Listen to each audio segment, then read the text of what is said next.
And also welcome to our witnesses. We are starting our industrial carbon study today, which is very exciting, and we have witnesses both hours. Do you have them here? There we are.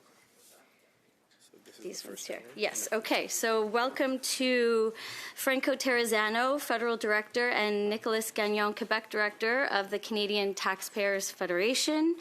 Also, Tim Weiss, Senior Director of Industrial Decarbonization of the Pembina Institute, and Margareta Dovgal, Managing Director of Resource Works Society.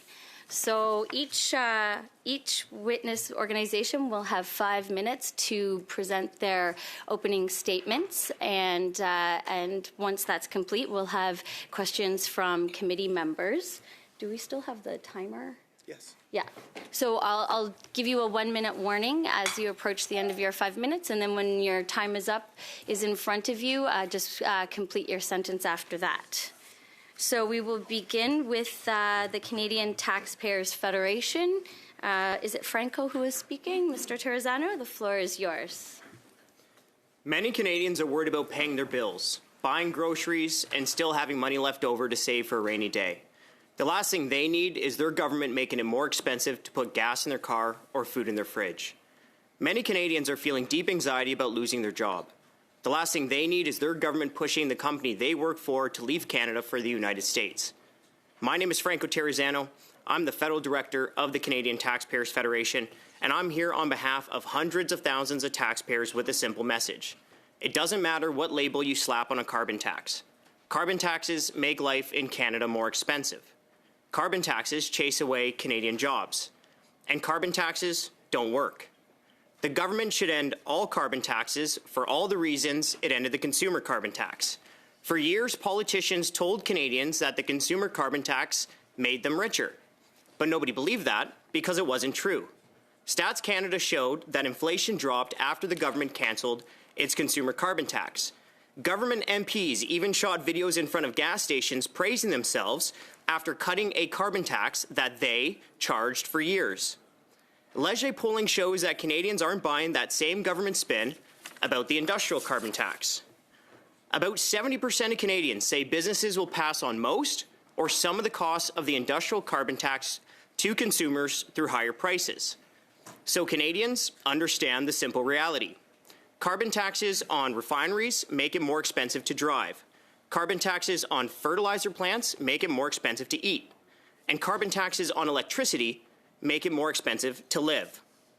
The consumer carbon tax didn't work, and a carbon tax on Canadian business won't either. Canadian governments impose carbon taxes on fertilizer, oil and gas, and steel. The U.S. government does not. If you chase a fertilizer plant out of Manitoba, that doesn't reduce emissions. It just means Canadian jobs go to North Dakota.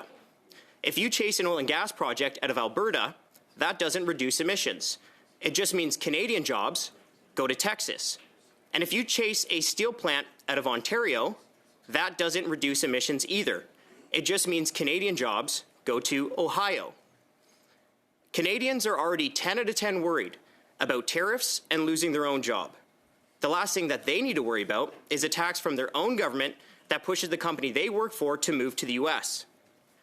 A trade union has already warned that the industrial carbon tax will decimate Hamilton and move steel production into the States and all the jobs that come with it. So there is no escaping the fatal flaw of carbon taxes, regardless of what you call that carbon tax. A carbon tax that makes life more expensive in Canada will not reduce emissions in places like China, India, Russia, or the United States. So a Canadian carbon tax won't fix the issue of global emissions. About 70% of countries do not impose national carbon taxes, according to the World Bank. But all Canadians really need to do to understand this fatal flaw of carbon taxes is look south to our biggest economic competitor. Regardless of who is in the White House, whether it's a Republican like Trump or Bush, or a Democrat like Biden or Obama, the White House is not imposing carbon taxes. Getting rid of the consumer carbon tax was only half the job. The government needs to end its hidden carbon taxes, including the industrial carbon tax, for the same reasons it needed to end the consumer carbon tax. Carbon taxes make life more expensive.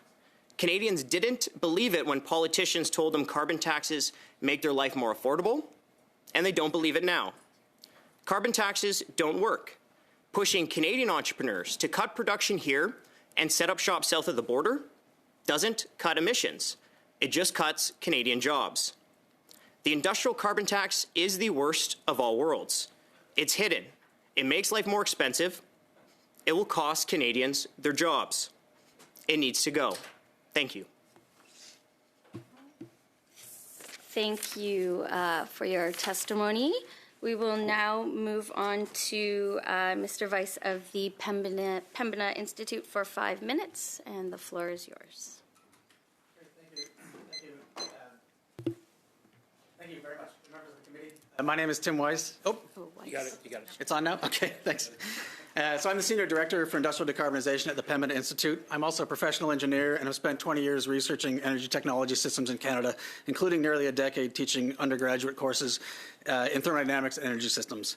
Il fait plaisir d'être ici aujourd'hui pour te parler de tarification de carbone. I'm pleased to be here to talk about industrial carbon pricing in Canada. It is essential for reducing our emissions in Canada. I had the privilege of being part of the Alberta government when carbon pricing was introduced, or being part of the Alberta government working on the Alberta carbon pricing system a decade ago. This carbon pricing system became the model for the federal one. Alberta's framework has survived 7 premiers, 3 political parties, but recent changes are undermining its effectiveness. Left unchecked, this threatens Canada's climate goals as well as Alberta's economic future. This matters because industrial carbon pricing is Canada's most important climate policy. It has the potential to reduce emissions by 20 to 50% by 2030, but it's also one of the most important tools that we have to drive private investments towards the industries of the future. First off, I want to start by saying it's important to remember that a carbon price is a market mechanism. It allows companies to choose how they want to reduce their emissions rather than the government picking winners. Of course, costs are often discussed, but it's also important to remember that the point of pricing carbon pollution is to encourage companies not to pay that price. That is the point of the system. And in fact, it even financially rewards companies who do better than their minimum requirements. Industrial carbon pricing is fundamentally a correction of a market failure. Without it, polluters are free to emit, but it's costly for taxpayers who pick up the cost, whether it's through damaged infrastructure or wildfire smoke. The burden lands on taxpayers as opposed to emitters. Industrial carbon pricing ensures that major polluters either pay their fair share in a predictable, manageable way, or ideally reduce their emissions and avoid the cost altogether. This is why for close to 2 decades in Alberta, industrial carbon pricing has enjoyed support ranging from oil and gas executives, successive governments, economists, and climate groups alike, with hardly being noticed by consumers at all. Alberta has a high concentration of heavy, high-emitting industries, and while these industries remain important, they must adapt as the energy transition accelerates. Industrial carbon pricing has helped Alberta to do just that. Industrial carbon pricing was central in phasing out coal-fired electricity. It played a major role in quadrupling wind and solar in the past 5 years in the province, and it supported the economics of some of the world's first carbon capture and storage pilot projects. Notably, all of this occurred in Alberta, with oil production continuing to increase every single year since the carbon price was introduced. In order to ensure Canada's economic resiliency, it is more important than ever that Canada continues to push development of low-carbon industries and supply chains. And the first step any government needs to be doing is to building a climate-competitive economy needs to start with the foundation of a strong industrial carbon pricing framework. Now, I'd like to dispel 2 myths that often come up about carbon pricing. One, that it undermines competitiveness. In fact, the opposite is true. Some pundits have recently claimed that a $130 effective carbon price, as agreed upon by Canada in the Canada-Alberta MOU, would cost about $20 per barrel of oil. That number fundamentally misunderstands the policy design. In fact, most of the emissions are not priced at all in the way that the Canadian system works. The Climate Institute's latest analysis finds that a $130 effective carbon price translates, on average, to about 50 cents, or roughly the cost of a Timbit per barrel. On the other hand, carbon pricing supports innovation, including some of the technologies which I've mentioned, which we've seen developed in Alberta. It also helps to create market access by rewarding investments in new future-proofed industries, while preparing our industries for potential carbon border adjustments or essentially import tariffs. The second myth I want to talk about is that carbon pricing drives grocery prices up. Once again, recent analysis from the Canadian Climate Institute estimates the industrial carbon pricing in Canada has resulted in about 0.1% increase in food costs. The obvious reason being that carbon price does not apply to farmers or their fuels. On the other hand, we don't talk enough about some of the real drivers for grocery inflation, price shocks that come from volatile oil and gas markets, and how climate change is making food more expensive. But that's a conversation for another day. For today, it's important that this committee is focused on industrial carbon pricing in Canada because we're at a pivotal moment. Alberta's system needs fixing. Provincial changes have recently caused an oversupply in credits that have dramatically depressed the effective price, undermining investments, including the viability of carbon capture and storage in the oil sands. Fortunately, Prime Minister Carney and Premier Smith agreed in last year's MOU to address this issue by achieving a minimum effective price of $130 per tonne. Doing this in short order will go a long way to giving investors the confidence to start deploying capital again. Moving forward, we also need Canada to achieve a carbon schedule to 2050, ensuring that we have stable and predictable framework in order to catalyze the billions of dollars that we need in energy investment in the decades to come. Thank you. Thank you, Mr. Weiss. Okay, and last but not least, we will have Ms. Dovgal. The floor is yours for 5 minutes. I'm not getting any French or English audio on this headset, just FYI, for later questions. Yeah, Thank you. Want to mention it. All right. Oops. All right. Thank you so much, Madam Chair. Congratulations on your appointment as chair of this committee. Since I last appeared before this committee in October, the government has reiterated its commitment to making Canada an energy superpower. It signed a memorandum of understanding with Alberta, partially about securing access to tidewater for our product, and it has said it will not implement the oil and gas emissions cap. The Prime Minister has spoken of trade diversification, energy security, and growth. These are the right instincts, but the policy architecture that actually governs how our industries operate has not caught up. The federal output-based pricing system, OBPS, remains the single most consequential mechanism shaping industrial carbon costs in this country, and it is still built on assumptions, models, and design choices from a policy era whose effective goal was to constrain production, not to enable it. OBPS does not merely set a carbon price, it serves as a federal backstop, and critically, as a reference against which every industrial carbon price by province is assessed. The federal benchmark uses the OBPS to define the minimum stringency that provincial systems must meet, the same coverage thresholds, marginal price signal, and tightening trajectory. Provinces have design flexibility, but the OBPS sets the floor, and the composition of its economy determines the weight of that floor. In Alberta and Saskatchewan, where oil and gas extraction, conventional production, mining, and upgrading comprise the overwhelming share of industrial emissions, meeting those minimum requirements translates into enormous coverage obligations, more than the price of a Timbit. The mechanism by which these costs escalate is not the carbon price itself, it is stringency, the annual ratcheting down of benchmarks that determines how much of a facility's emissions are subject to that price. Most sectors begin at 80% of their historical average intensity, declining by 2% per year. By 2030, that benchmark reaches 64%. The impacts of stringency are significant, but not well understood. Stringency is a far more politically palatable way to burden our most productive industries than by raising the carbon price itself, which, to be clear, is already also happening year by year. That is precisely because almost no one outside industry understands how it works, and that is all compounded by a deeply troubling feature of OBPS, the way energy-intensive, trade-exposed, EITE sectors are treated. Iron, steel, lime, cement, they receive all very high EIT status, so they are subject to a more favorable, slower tightening rate. Oil and gas extraction, which should qualify, does not. And in fact, when you plot the thresholds that Environment and Climate Change Canada, ECCC, uses to determine very high status, the boundary is nonlinear. It appears to zigzag specifically around oil and gas, conventional oil and gas production, excluding our largest and most trade-exposed sector from this favorable treatment. Meanwhile, the models underlying these decisions are built on assumptions that are fundamentally disconnected from how the industry actually operates and makes investment decisions. ECCC uses equilibrium models that effectively assume that producers will continue investing in decarbonization past the point of profitability. That assumption may satisfy an academic framework, but it is a poor reflection of how capital allocation decisions are actually made. Companies do not invest to break even, they invest where they can earn competitive returns.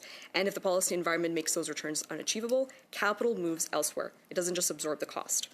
This matters most for new facilities, not just existing ones. Most modeling only asks whether a carbon price will shut in current production. The far more consequential question is whether it prevents new production from being built, which, to be clear, we need to do if we want to expand our energy exports to the world, as his Prime Minister has said he wants to. Smaller facilities below 100,000 tons of CO2 equivalent per year lack access often to the abatement technologies like carbon capture or electrification that are available to larger emitting facilities. For them, this is not an incentive to reduce emissions, as the policy promises. It is a flat tax levied in a volatile commodity market, punitive in downturns, and still uncompetitive in good years. The policy framework for Canadian oil and gas needs to be competitive in order to attract the amount of capital into Canada needed to grow the economy. Madam Chair, the government says it wants to be an energy superpower. You cannot get there by slightly dialing back the mechanisms designed to keep energy in the ground. The philosophy has to change, and those tools must change with it. OBPS must be reformed so that the EITE risk assessment reflects the actual trade exposure of our energy sector. The large emitter threshold should be set at 100,000 tons, consistent with Alberta's tier system. And before any further tightening is imposed, a comprehensive, transparent review of competitiveness impacts should be conducted, with provinces and industry at the table as partners, not as afterthoughts. This country is extraordinarily resource and energy rich. We have the geology, the workforce, and the regulatory maturity to serve global markets responsibly. What we lack today is a policy framework that recognizes these assets instead of taxing them into irrelevance. That is a gap this committee can address. And thank you so much, Madam Chair. I look forward to your questions. Thank you very much for your testimony, Ms. Dovegal. Now that we've heard from all three witness organizations, we will go to questions from members, beginning with Ms. Anstey for 6 minutes. Thank you, and thank you to the witnesses. Is my microphone on? Okay. Thank you for your testimony. I'd like to start with the Canadian Taxpayers Federation, Mr. Franco, and just curious, because you've brought forward, obviously, an opinion that we get pushback on a lot of times, and that's with respect to the industrial carbon price and its impact on food prices. And I just wanted to give you an opportunity to speak to that, if you could, because this is something that's important to everyday Canadians. Thank you so much, member. An industrial carbon tax really is the worst of all worlds. It's going to make life more expensive here in Canada. It's going to drive Canadian jobs south of the border, and it doesn't work. And, you know, for the better part of a decade, the government tried to convince Canadians that carbon taxes made them richer. Canadians didn't believe it then. They still don't believe it now, right? You look at polling, which shows that about 70% of Canadians understand that businesses aren't just going to eat the extra costs, right? Most or some of the cost is going to be passed on to consumers through higher prices. Very easy to understand. You impose massive taxes on oil and gas refineries. That makes it more expensive to drive. You impose taxes on fertilizer plants. That increased cost for farmers. It makes it more expensive to eat. You impose taxes on electricity. That makes it more expensive to live. Here, and it's sort of in relation to the same kind of spin that we heard on the consumer carbon tax, that these revenues are being recycled back into the economy. In your opinion, do you think there's enough transparency around that? Well, thank you so much for the question. Again, just like the consumer carbon tax, that's what the government tried to tell Canadians for the better part of a decade, right? Don't worry, we're going to take $20 from you and give you $50 back. But people didn't believe it then, and people don't believe that type of messaging now.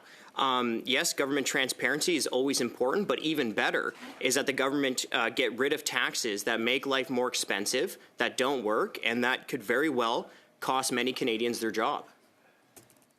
Thank you. And just a final question for you. If the current approach to industrial carbon tax doesn't change, what do you see as the long-term outcome and implications for Canadians? I think life's going to get more expensive. I think Canadians who are already feeling deep anxiety about losing their job may see the plant that they work for get pushed to the United States. And regardless of who is in the White House, whether it's a Republican or it's a Democrat, the White House is not imposing carbon taxes. The vast majority of countries don't impose national carbon taxes. So a carbon tax in Canada, it doesn't work, and the government needs to end the consumer carbon tax for all the industrial carbon tax for all the reasons it ended the consumer carbon tax. Much. I'd just like to direct my questions now at Margarita. And with respect to the natural resource sector, one of the things that comes up a lot in respect to this policy is carbon leakage. And I'm just wondering maybe if you could speak to that, please. Yeah, absolutely. If you talk to oil and gas producers, it's no longer a theoretical. They see these regulations. I've looked at them. We're doing some research that we plan to publish, I think, mid-April, submit to this committee as well. And when they do the math, it's pretty sobering. So to put it in perspective, thermal producers that are using SAGD, steam-assisted gravity drainage, and that accounts for about 75 to 80% of production, in-situ bitumen production in Canada. For those guys, with the current schedule that's been published, I've heard from a number that at a certain point, it becomes more economically rational for them to turn off the steam, pull as much oil out as they can, as fast as possible while the reservoir is still hot, and then get out of Dodge, deploy that capital to a jurisdiction that doesn't have comparable carbon costs, which for the record is most jurisdictions. Most jurisdictions don't do what Canada's doing, certainly not energy producers. And the ones that I'm speaking of, these aren't marginal producers. These are, as we know, some of the lowest emissions intensity producers globally, and their liabilities are fully funded, so they can just get out whenever they want, and then we lose those jobs, we lose those opportunities, and those emissions, most crucially, do not stop. They just go somewhere else. Into my next question with respect to investment and the implication on investment in Canada, which means Canadian jobs and growth in the natural resource sector. So ultimately, what does this mean for investment as we're trying to attract it? If you could just expand quickly on that.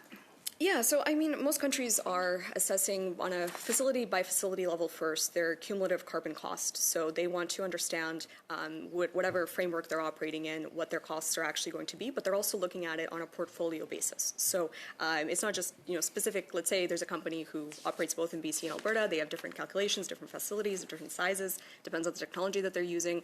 Many companies in those cases are actively now identifying pathways, I've heard, to get out of Canada. So we're not going to be able to produce the oil and natural gas nearly at the scale that we want. We're going to lose the tax revenues, the royalties, the jobs, the direct and indirect jobs, the supply chain opportunities for Indigenous communities. All of these things are in jeopardy if we don't look seriously what OBPS is scheduled already to accomplish if it's not fixed. Thank you. And just another question. With respect to the policy, do you think, in your opinion, working in this sector, that the policy is proportionate to the environmental benefits that would be achieved through the government's plan? Yeah, I think it's disproportionate, predominantly because if your objective is to decarbonize by deindustrializing, sure, the policy is going to be a success, and we're just going to lose that industry and that investment, and those emissions are going to go somewhere else. If your objective is to get the balance with the resources that we have, the assets that we have available to serve Canadians, then this policy is not actually accomplishing that. Thank you. Thank you, Ms. Anstey. We will now go to Monsieur Saint-Pierre pour 6 minutes, s'il vous plaît. La parole est à vous. Mrs. Chair, congratulations on the new role, and I'm quite excited to participate in this study. It's been about 4 months in the waiting, so I think this is arguably one of the most important climate policies this country faces. So I'm really glad that we're here. I'm really excited to hear from the witnesses over the next 4 days. So maybe I'll start with you, Dr. Weiss. I'm curious within 30 seconds if you can address or if you have any comments with regards to the Taxpayers Federation testimony and resource work. So quick 30 seconds if you have any comments. The only very high-level comment is these are the arguments that I've heard all before. When I was working in the Alberta government, industry claimed that it was going to up and leave, and the opposite has really happened. That when you start to see this type of framework put in place, we've actually seen a bunch of clean technology. We've seen carbon capture and storage. We've seen coal phase out to gas, and a lot of these scare tactics just have not played out when you have a well-designed policy. Thanks for that. Yeah, scare tactics is often one of the strategies used. I'm curious, Pembina put together a report called Magic of 130 by 2030. Can you provide a copy of this report to the committee and any other reports you have on industrial carbon price? Yep, I don't have it with me, but I'm happy to submit it, yeah. Any time afterwards. I'm curious as well, because you've been in the sector for quite some time. Can you speak about some of the industry players, some specific names, some specific associations that have been actually supportive of industrial carbon price? Do you have a list off the top of your head? The industrial carbon price goes back to 2007 in Alberta. It was actually a Conservative government that put it in place at the time, and then it stayed in place since then. And it was designed sort of with industry at the table. And so the choice, industry's choice was a market mechanism so that the government isn't sort of picking the winners and losers, as I said earlier. some of the obvious examples of industries that have been supportive of it would be when the Climate Leadership Plan was developed in Alberta in 2015. You had the CEOs of the 5 major oil sands companies on stage with the heads of the 5 major environmental organizations, all sort of saying this is a policy that can work. So thank you. So big oil companies were supportive of industrial carbon price. They haven't in the past, yeah. And I'm curious as well, you mentioned earlier you've been in the sector for quite some time and you've heard it all. Can you speak a little bit about the misinformation and the disinformation you hear on industrial carbon price? I think probably the biggest misunderstanding is the way the OBPS itself works. And so it's very different than the consumer-facing carbon tax, which sort of give a flat tax across all emissions. And then, of course, the rebate followed, but the key difference in the industrial carbon price is that there is a free allocation of a significant amount of emissions. And so we're only pricing the marginal emission. And so you're basically trying to get a competitor to be as good as their next competitor. And so the price isn't on all emissions, but it's only kind of on that marginal price. And when we hear that it's just going to continue to pass on costs, it's basically industry admitting that they can't get emissions down. And so it's a bit of a challenge because you sort of hear talk out of both sides of mouth that we're going to reduce emissions, but at the same time we can't. And so the way that policy is designed is to sort of encourage that incremental year by year emissions to ultimately be able to keep Canada competitive. And this is not to reduce the oil and gas sector, but it's to protect it from things like carbon border adjustments that we're seeing in Europe or other jurisdictions. And so we want to make sure that Canada is going to be competitive into the future. That a little bit more. So you're talking about Canada being more competitive. You're talking about CBAM, the Carbon Border Adjustment Mechanism. Can you speak about why industrial carbon price mechanism is actually smart economic policy? Can you touch up on like the job creation and how this builds wealth for Canada? Yeah, there's a couple of different areas there. Obviously, it helps to drive new industries. I mean, we've seen that by way of example in Alberta, where carbon capture and storage is a technology that fundamentally wouldn't exist without a carbon price. You wouldn't do it without a carbon price. That technology has been largely developed in Canada. We've some of the first CCS projects in the entire world. We're seeing a carbon removal industry starting up in Alberta as a result. That's also something that you wouldn't see without a carbon price. And so the new innovative technologies, and then obviously renewable energy and energy efficiency and all those types of things also get driven by pricing emissions. On the other hand, as you sort of mentioned, we are seeing Europe with looking at the carbon border adjustment, which means that if we don't have emissions down on our products, they're going to be taxed as they go into other jurisdictions. And so we want to make sure that we're keeping those markets open for our oil and gas. Can you speak about the importance of the federal backstop? Yeah, I think having a federal system is important so that we don't end up in situations like we're in Alberta right now, where the supply and demand of credits gets out of whack, shall we say, and so that we can balance that and make sure that we can be making these investments in the long run with some investor confidence. And so you want to have kind of that stability of 2 levels of government gives an investor the ability to go to the bank if you want to do something like invest in a carbon capture and storage facility. And then, of course, the other thing that ideally we would like to see in the future, we don't have it right now, would be that if we can start harmonizing our systems across the country, and so that it creates a larger market so that we can have more innovation and more companies trading with each other and across the country, and almost as a nation-building exercise on clean technology. Thank you.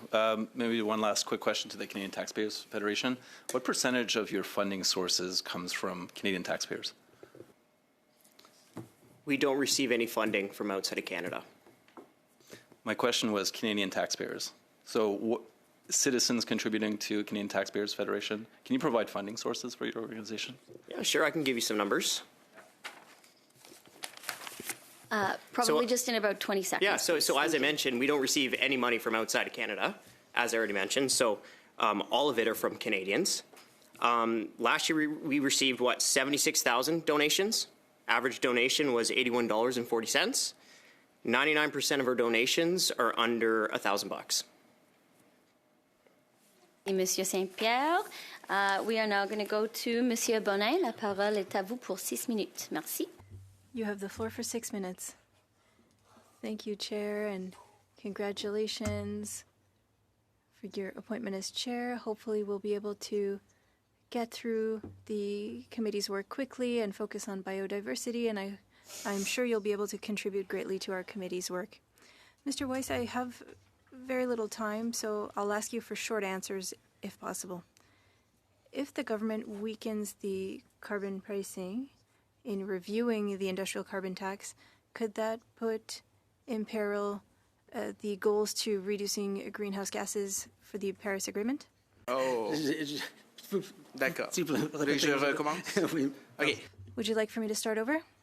If the government decreases the carbon pricing in reviewing the industrial carbon price, will that put in peril meeting reducing greenhouse gas emission goals?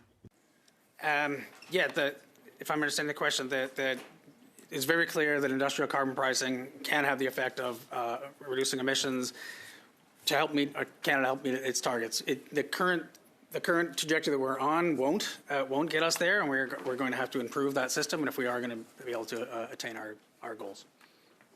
Est-ce que vous recommandez bien qu'aucun argent You were recommending that no taxpayer money should be invested in a new pipeline or increasing capacity for a pipeline, correct? There was the Canadian-Alberta MOU looks at building a new pipeline to British Columbia. If the market for oil exists, then private capital should be used and not Canadian taxpayer dollars. Est-ce que selon vous la transparence Do you believe that the carbon pricing system's transparency needs to be improved? It would be.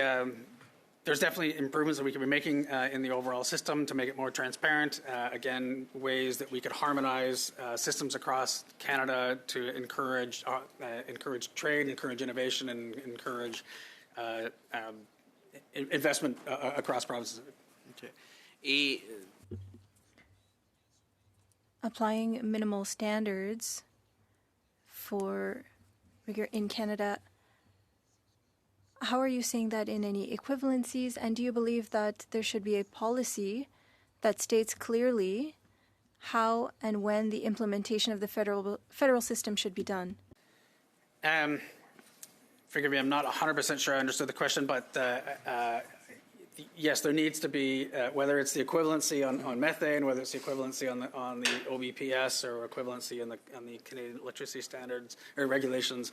Agree that it's very important that there is. It's very clear when a province gets out of compliance, and that that is obviously making sure that the provincial regulations are meeting the same goals as the federal regulations, and that's pretty clear in the legislation. That in a world where that is triggered, where emissions are not being met by a province both through their regulations, then the federal backstop should come in any type of equivalency agreement for any type of environmental legislation. Mais actuellement, c'est pas vraiment appliqué. But currently it's not being applied. Que l'Alberta, par exemple. In Alberta, for example. Alberta has frozen its price, or has said it's going to freeze its price, and so it would be out of if once those two prices are not congruent anymore, then Alberta would be out of compliance, and as would Saskatchewan, which has said it is not implementing the federal. Il faudrait que ce soit plus clair. So it would need to be clearer how the federal government should act. Yeah, it should be clear when the federal government needs to recognize when a province is out of compliance and make sure that that way it's fair for all provinces across the country. Okay. Et est-ce que vous Do you believe that there should be a clear commitment from companies in oil sands companies that they allocate funds into the Pathways Institute with the carbon capture programs? Alliance, pardon. So, could you repeat the question? Est-ce que les entreprises de sable bitumineux The oil sands companies, should they take a clear stand in funding their projects? So we agree fully that the Pathways project, which is a very important carbon capture and storage project that we're supportive of, and it's important to reduce emissions in Alberta, but it shouldn't be linked to building a new pipeline. This is something that the industry has promised. It's got a fair bit of subsidies both from provincially and federally, and it really, again, needs to be industry-led. Et vous avez produit une analyse. You created a report, I believe, that you'll be sharing, talking about the cost of a ton being about the cost of a Timbit. How does that data confirm that that it's not making anything non-competitive? Climate Institute, but I think the key difference is, of course, that it's just in how the OBPS is designed or tier in Alberta, where emissions aren't fully priced. You're only again pricing sort of the marginal emissions, and so with, some of the simplistic analysis have applied the carbon price to an entire barrel of oil, when that's just simply not how the policy works. Et vous parlez de la. You talked about benefits of a program existing for 15 years on carbon. Why is it important for businesses to have some foreseeability, some stability for their investments, for example, in the long term? The short answer is we're making long-term infrastructure investments, and you're putting dollars, millions of dollars, decades into the future. You need to know what the price is going to be. The policy needs to be stable. Investor stability is, I think, something we can all agree on. Merci, Monsieur Bonin. We will move to Mr. Bexty. The floor is yours for 5 minutes. Thank you. Thank you, Chair, for the first time. I appreciate your candor. Thank you, witnesses, for being here today. For Mr. Weiss, a question. Should projects using carbon capture and storage or implementing carbon capture and storage be charged carbon tax That's on their operations? I mean, they're in the business of storing carbon, Right. so is that kind of not? Yeah, so that's fundamentally how the carbon system works. Is that when you No, reduce I'm sorry. your Maybe I emissions- misread. Like Pathways, for example, they're in the business of storing carbon. Yep. So they're injecting carbon into the ground. Should Yep. they be charged carbon tax on their operations? Industrial carbon tax. So any carbon that is sequestered, you basically get a credit for. You can actually sell it. Oh, the credit side. No, I mean the upside operations, the upstream. Sorry, I'm not clear about this. So I mean, the system is equal for everybody. So if you're storing 10% of your emissions, then you would get relief for what 10% of So you're talking about the credits exclusively. I'm talking about the emissions as a part of the Sure. So the operation. emissions that are being emitted, then that are not being stored, then you would be pay priced on tax on those those. as long as that is over your OBPS threshold. So if you're under it as a result of your carbon sequestration, you would be generating a credit. Not Thank paying. you. Ms. Dovegal, could you speak a little bit about the carbon border adjustment? I mean, it's been mentioned a few times. You know, how much of our economy is exposed to that in reality? I mean, we are geographically attached to the United States. Forever, it's going to be our largest market. Yeah. Yeah, I mean, I think just high level. I'm not an expert in carbon border adjustments as an area, but what I understand and what experts I've consulted with and have spent time trying to understand their thinking on have told me is there is no, at present, market pricing in of carbon intensity. We're talking about policy tools on a national level for imports and exports, but at present, any emissions reductions that Canada or any energy producer does, the cost of that is not carried on to the consumer of the product. It's a cost that the producer has to bear, and I think that's important as a principle to keep in mind. I think generally border carbon adjustments they're a reality that Canadian exporters are ready for, and any policy mechanism, OBPS, in a good design does need to reflect that reality. We need to be compliant with, future EU, UK standards. I'm getting at how much of our economy is going to be exposed to that versus how much of the economy is going to continue to be exposed to the United States where there is no carbon border adjustment. I honestly can't speak to that. Okay, thank you. I can look into it and send you some details. Appreciate that. Mr. Terzano, the government continues to claim that carbon pricing doesn't affect consumers and that large companies pay for everybody. But a recent poll commissioned by your organization found that 70% of Canadians believe the costs are passed on to them. How large do you think, how much money do you think actually gets pushed down cost to the consumer? Well, it's actually the worst of all worlds, right? Because, and Canadians understand this, that businesses aren't just going to eat all these costs, right? They essentially have two things that they can do. One, raise prices, and Canadians understand that. The polling shows 70% of Canadians say businesses will pass on most, or some of the cost of the industrial carbon tax to consumers through higher prices. But look, if these businesses aren't passing on these higher costs, there's another really bad thing that can happen, right? They could just cut production here in Canada and set up shop into the many countries that do not have national carbon taxes, including the United States. For example, fertilizer plants in Manitoba, they're being hit with carbon taxes. A fertilizer plant just south of the border in North Dakota, no carbon tax. Or, the government imposing carbon taxes on steel companies in Ontario, or versus the government in the U.S., in Ohio, where they're not hitting their steel producers with carbon taxes. So it's not just higher prices, that's a part of it. It's actually the worst of all worlds, where there's higher prices and fewer jobs for Canadians. Information recently, 40% of the top 1% of earners are leaving Canada for greener pastures, right? How much of this phenomenon that we're discussing here do you think contributes to that? Well, it's you keep taxing investment, and investment is going to leave, right? That is what happens. And carbon taxes, and we're talking about the industrial carbon tax. I'll add is that's not the only hidden carbon tax that this government is imposing. There's another tax through fuel regulations driving up the price of gasoline by about 7 cents per liter right now. Do you have any data related to how the carbon tax trickles down, the industrial carbon tax trickles down through the economy? That's something that actually we've been asking the government to provide. Okay. Thank you very much. Appreciate it. Thank you, Mr. Bexty. We will now move to Mr. Fanjoy. The floor is yours for 5 minutes. Thank you very much, Chair. Congratulations. My first question is for you, Dr. Weiss. The opponents of industrial carbon pricing think that it can be eliminated without any consequences to the broader economy, to the broader ecology. It seems to me that we're going to pay a carbon price, whether it's an orderly system that helps industry adjust to the economy of the future, or the carbon price will be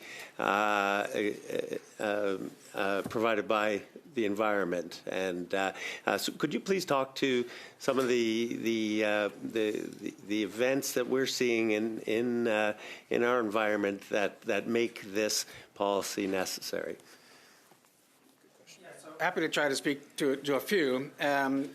Not least of which is, I think we're naive to believe just because there's a race to the bottom south of the border right now that the physics of climate change have changed fundamentally, and we need to be preparing ourselves for where industry is going in the future, where the energy systems are going in the future. We need to be competing, whether it's with China or with Europe, that are accelerating in some of these technologies. And so we want to make sure that our industry is ready for that. So there's obviously the risks of climate change itself and making sure that Canada is doing its fair share.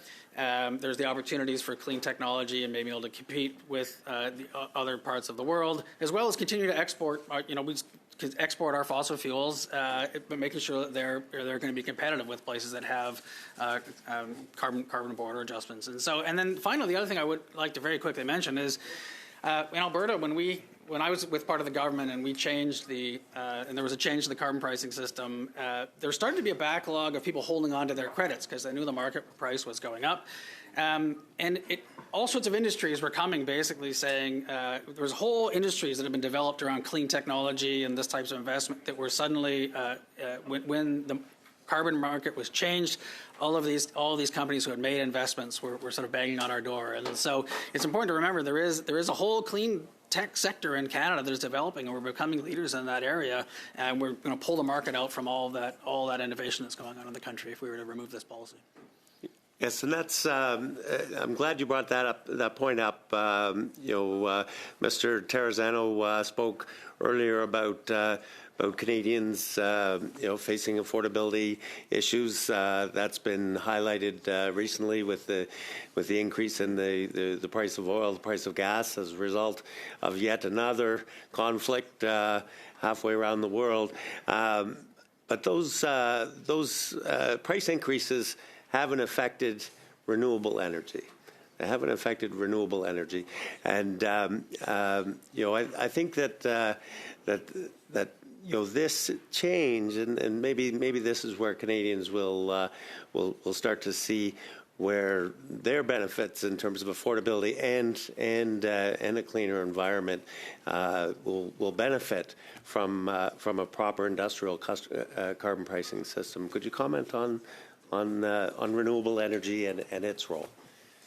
Yeah, I've spent most of my career working on renewables, so I'd be more than happy to talk about that. But obviously, I think what we're seeing in the last decade, what's very different than what, sort of the decade prior, is that a lot of these technologies are now very, very cost competitive, whether it's wind and solar as being some of the lowest cost electricity supplies, or things now like the advent of electric vehicles or low temperature heat pumps. These types of technologies are not only going to be low cost, but they're also going don't have the same price fluctuations that we see, and so those are obviously some of the consumer options, but those are also industrial options that we want to be seeing and making sure that our industry is being future proofed against some of these price volatility of fossil fuels.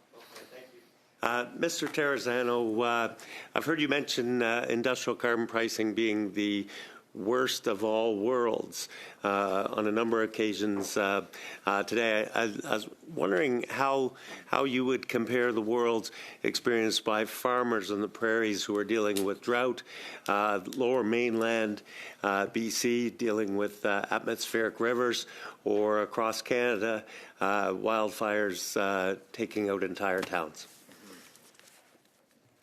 Yeah, thank you so much for your question. I really appreciate it. I mean, it's awful news, and making life more expensive in Canada with an industrial carbon tax that doesn't work doesn't help those farmers, right? Because when you increase cost for fertilizer plants, that drives up cost for farmers and makes food more expensive for families. And added on to that, it does nothing to reduce emissions. Thank you, Mr. Terrazzano. Thank you, Mr. Fanjoy. We will now go to Monsieur Bonin pour 5 minutes. Merci, Madame la Présidente. Thank you, Chair.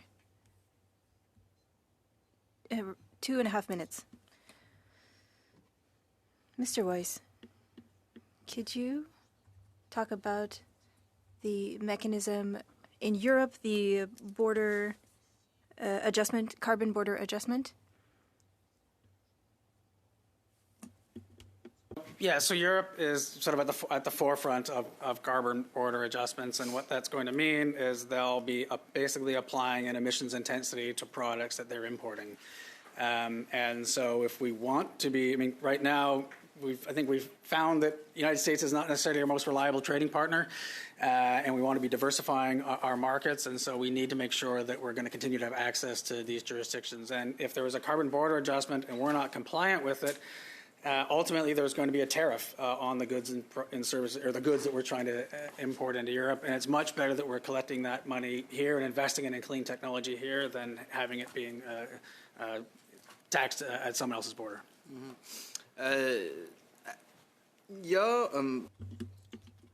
On Environment Canada's website, we talk about the social costs of carbon and the cost to society, and that it's higher than the $170 or $130.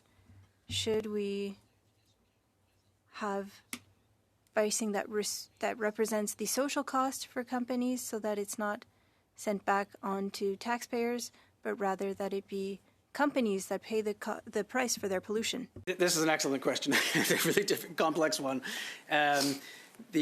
Obviously, climate change is a global problem, and so it's important that Canada is not afraid to be a leader, to be able to make sure that you're not afraid to invest in clean technologies, not afraid to move forward.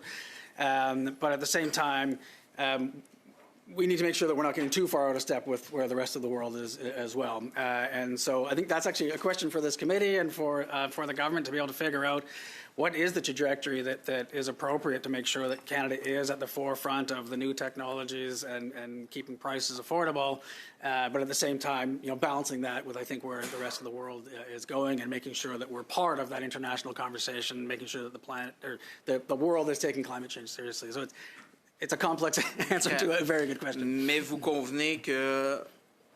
But you can agree that after 2030, the price should increase, correct? Absolutely does, especially if Canada wants to meet its goals. We can't stop at the current trajectory if we want to be able to meet our goals and be able to invest in some of these new technologies that are going to be the future of the energy systems. Thank you, Mr. Weiss. Merci, Monsieur Bonnet. We will now go to Mr. Jackson for 5 minutes.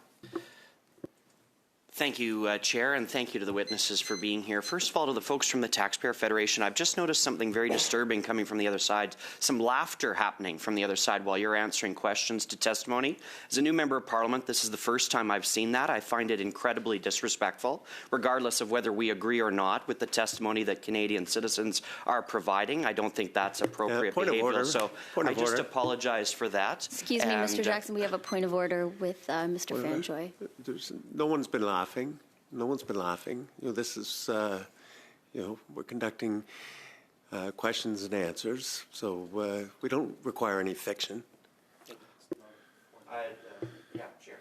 I don't have anything further to say to that. Would you like to continue with your testimony? Go ahead. Thank you, Chair. My first question to you, Mr. Terrazzano, is any steel in a combine? There's steel in a lot of stuff, yeah, and it's increasing the cost of a lot of things that Canadians buy. It's also also has the potential to drive out a lot of production, as a trade union in Hamilton has already warned about. Well, I certainly agree with that, and I thank you for mentioning Manitoba. Too often our friendly Manitoba province isn't mentioned in testimony from witnesses, and fertilizer is a big employer in my constituency. Koch Fertilizer resides in Brandon, and this is a great comparative. We have Deep Sky, who started in Alberta, proposing a direct air carbon capture facility in my constituency, which is technology that is not proven to create any results. About 40 potential long-term jobs versus 400 that are regularly and have been employed for over 30 years at the Koch Fertilizer plant. How do you expect me to go back and justify that to my constituents, the disparity between the level of jobs in my rural Manitoba community that can be created by these two different industries? Yeah, look, I know a lot of people right now have a ton of anxiety right now about losing their jobs, and the last thing they need is their own government imposing a tax and increasing that tax that encourages their manufacturing plant to leave Canada for the United States. And, one of the issues around the industrial carbon tax, it doesn't work simply because when you impose taxes on a fertilizer plant in Manitoba, for example, that doesn't cut emissions. It just pushes Canadian jobs out of Manitoba and south of the border to North Dakota. So last question from me, and then I'm going to cede my time to Mr. Grullo. But your thoughts on food prices in Canada right now and what the impact of an increasing industrial carbon tax would be on them? I think it's going to make life more expensive. Right? You impose taxes on the fertilizer plant that drives up costs for farmers and makes food more expensive, right? So, and I know a lot of people right now are really worried about buying groceries, putting gas in their car, having enough money left over to save for a rainy day. And these types of taxes, because it's not just the industrial carbon tax, you have the hidden carbon tax through fuel regulations, adding about 7 cents per liter of gas. You got federal fuel tax, an extra 10 cents. You even got tax on top of the tax. Yep, thank you. I cede the rest of my time to Mr. Grullo. Bonjour, Madame la Présidente. Félicitations pour votre... Hello, Chair. Congratulations on your appointment, Monsieur Gagnon. Hello. The government said that the carbon price has nothing to do with the cost of living. What do you think of this carbon tax? Is life costing Canadians more because of it? Thank you for the question. Last week, the Quebec government tabled its budget for 2026-27. It recognized in the budget that inflation in Quebec was the highest throughout the country, and that is because since April 1st, 2025, the consumer carbon price no longer applies, but we still have carbon pricing in Quebec, which is about $9 to $10 per cent of gas. So it's more costly to fill up one's tank, and it also has an impact on productivity. There were surveys recently. Over 80% of our businesses recognize the impact that it has on productivity. And more recently again, and I don't often comment on leadership races, but we know that at the CAC, there's a leadership race, and whoever wins will be a premier as of April. And there are talks about carbon taxing for farmers, which has cost millions of dollars since 2015. And we recognize the impact of this carbon tax on food, and that cost is sent back to consumers and Quebec taxpayers. How much does that represent per year for Quebec consumers? It varies. It depends on the number of cars if we use gas to heat. But according to the Institute of Quebec, they published a report in November 2025. We're talking about $575 for a Quebec household with a single car. And it does have an impact on groceries. Even if we don't have a car, we have to pay the price of that carbon price. So that's about $500 to $600 per household. And you have to remember that according to the Quebec Environment Department, things will probably double in costs in the next few years. Thank you. Merci beaucoup, Monsieur. Thank you, Mr. Grelot. We're to Mr. Grant for 5 minutes. Thank you. Thank you, Madam Chair. And, I would like to extend my congratulations of you being appointed our chair, and looking forward to working with you. And then also, I'm going to share my time with my colleague, Mr. Greaves. And before I start, I do also want to say I spent a number of days with the gentleman from Brandon Souris, and he knows how much I love Manitoba. My kid's mother is from there, so I will put that on the record as well. So I just wanted to, Mr. Vice, in your view, what role does policy certainty play in unlocking private sector investments in decarbonization? And how would that, how does industrial carbon pricing contribute to that certainty? Yeah, as I said a moment ago, we're talking about when it comes to industry, we're talking about multi-decade infrastructure investments in many cases. And so knowing what the policy framework is going to be is pretty important. And so if a policy changes radically, it really affects those types of investments. In particular, when we're thinking about things that are going to be long-term energy development, whether it's transmission infrastructure or electricity generation or carbon capture and storage. And you need to be able to make those investments also in terms of understanding what the credits might be. So if I'm generating savings or benefits from emissions reductions, how am I going to monetize those? And you need to be able to take those to someone who's going to finance your project. And so stability is pretty important when it comes to this policy, and I think that's where Alberta has been very successful. We've had this policy in place since 2000, industrial carbon policy in place since 2007, and it's made it financeable, which is why you're seeing a lot of clean tech, some of these new clean technologies starting to develop in Alberta. And how do you think, how important is access to clean electricity in enabling industrial decarbonization, and how does that intersect with carbon pricing policy?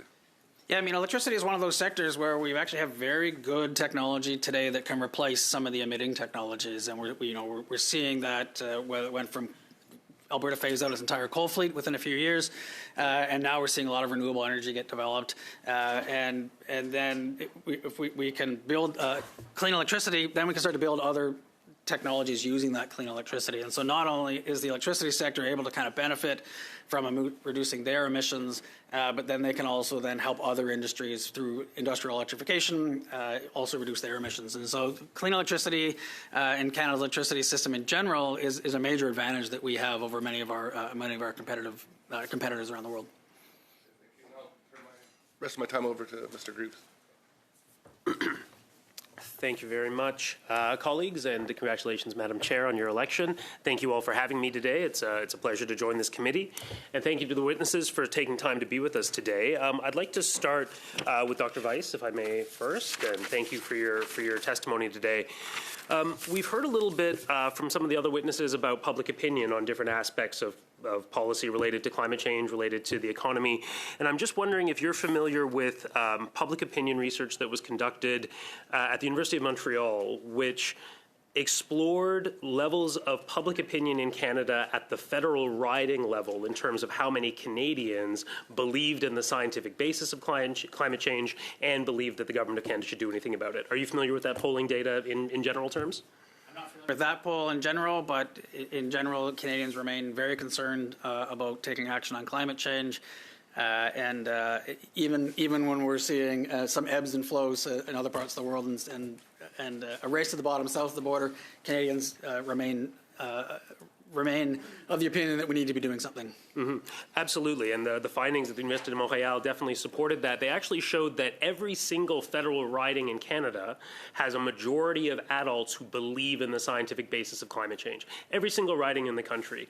Now, I think it's fair to note that there are differing levels of belief in climate science amongst different groups of Canadian voters, and certainly partisan preference is one of the strongest indicators of belief in climate science. So, given the emphasis on public opinion opinion in today's, testimony, it might not be a surprise that our colleagues opposite are emphasizing some of the doubt that they'd like to cast on the Canadian commitment to addressing this problem.